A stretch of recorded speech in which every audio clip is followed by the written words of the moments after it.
How's it going, everyone? You're watching the From WordPress to Statamic YouTube channel. My name is Michael.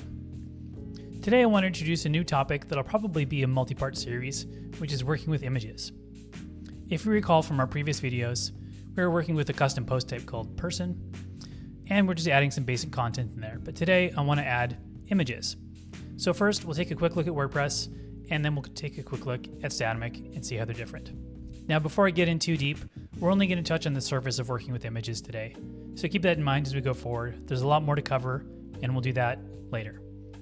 Okay, starting with WordPress. As you can see on the screen here, I've got my entry for Michael and just some basic content. Now, if we wanted to add some images, how do we do that? Well, first, let's take a look at the back end. And as you can see right now, we've just got a title field and a content. And right here, I've already configured a custom field using ACF, but I could do this the quote unquote native way and add it to the post type that supports the featured thumbnail or the featured image, whatever you want to call it. So let's explore doing that. So if I go over here to my custom post types, you want to come down here and in the arguments, you want to find the supports key and add it to this array, and we'll add thumbnail.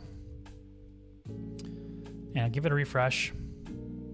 And see, now I have this featured image box. And I can use that and select my headshot here from the media library and update. And go back to the front end. And I don't have any code to spit that out just yet. So let's go into the content people template. And the way that we're going to do that is just up here.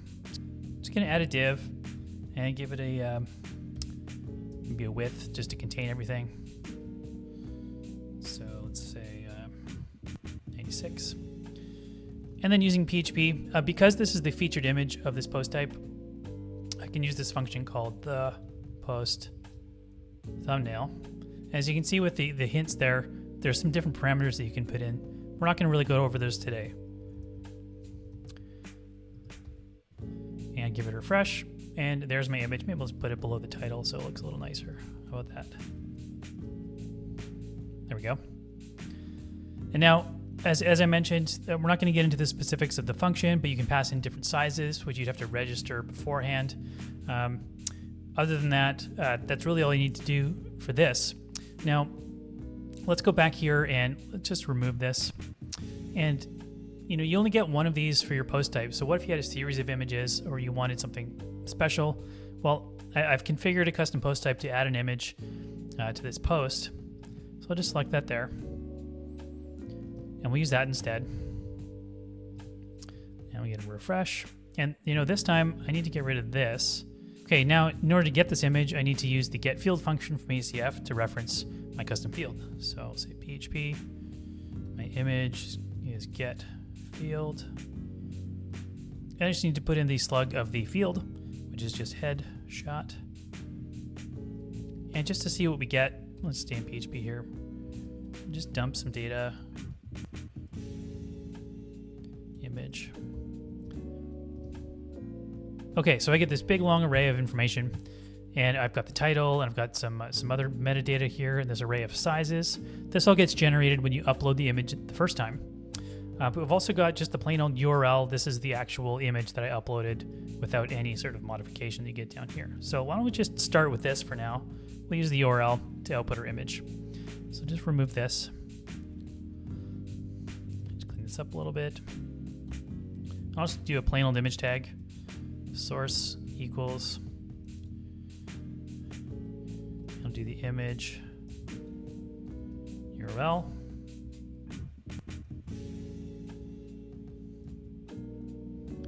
Just make sure it's block to remove any sort of weird margins or whatever.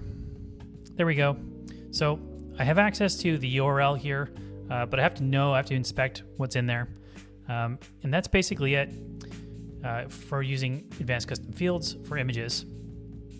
Now, if we wanted to get into using responsive images to create a source set and all that stuff, we'll cover that in a different video. But for now, this is probably all you really need.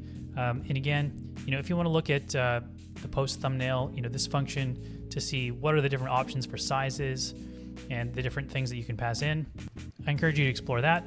But now let's turn over to Statamic. Okay, so let's switch out of WordPress mode. I'm just going to clear off these tabs. And I'm going to open up my Statamic site here. So I'm going to add the same kind of image field here, and I'm just going to go in the dashboard, and I'm going to modify the blueprint for my person collection. And in the sidebar, just so it feels somewhat similar, I'm going to go in there. I'm going to add a new field. It's an asset field. And we'll call it the same thing, call it headshot. Okay, and you can configure all the things here that you want to for images. We won't go over this in detail, but just for now, I'm going to specify that I want to have maximum of 1 file here. I'm going to apply that, I'm going to make sure to save. Okay, so now I'm going to go into my people, and let's go over to Michael here, and now I've got this headshot field just like I had in WordPress. And I'm just going to browse into my image library and I'm going to select that one, and I'll save that. And let's go back over to the front end. Now there's a few ways I can output this. I guess I need to switch over to my Statamic code. Okay, so the first way is just to reference the slug of the field as we've done in the past. So it's going to open an image tag. Go source equals headshot. Give it a class block. And just so it's consistent with what we did before, maybe I'll just wrap that up there. Put in a div. 96. Okay, and now if I refresh the page, here we go. That was pretty easy. So there's no function I need to invoke here to, reference the field like I do with ACF, or to get the default thing for the post. There's no such thing as the featured image. I can just configure it the way that I want and call it whatever I want. Now the interesting thing here isn't that I can just access the field directly like we've done in the past, but Statamic also gives us access to this tool called Glide. I'll just come over to this tab, and you can see there's a whole bunch of information here about using Glide for your images. But just to inspect a little bit closely, I can pass in, using the colon syntax, the name of my field, and I've got this shorthand for setting a width. And what this will do is it'll generate the image size on the fly for me. So if I have Glide there in front of my source, I'll just replicate this syntax here. I'll just say glide source equals, and then just put that in quotes. And I have to not forget the colon. And let's maybe give it a width of 200. But before I actually do that, let's take a look at this image itself. Now you can see that this is actually a really large image, right? It's almost 500 kilobytes. It's almost 2,000 pixels wide and tall. It's pretty big. So using Glide here, this will generate a URL for this image, but it's scaled down for me, but I don't have to actually pre-configure this. See, now you can see that this is new image URL here. It's a really small file size. And if I were to actually visit this, so it's a real URL that gets generated the first time they use it, and then it's cached after that, so it should be quite performant. And Glide is going to be a topic that we touch on a lot more in this series. But for now, this is probably the simplest way to use it.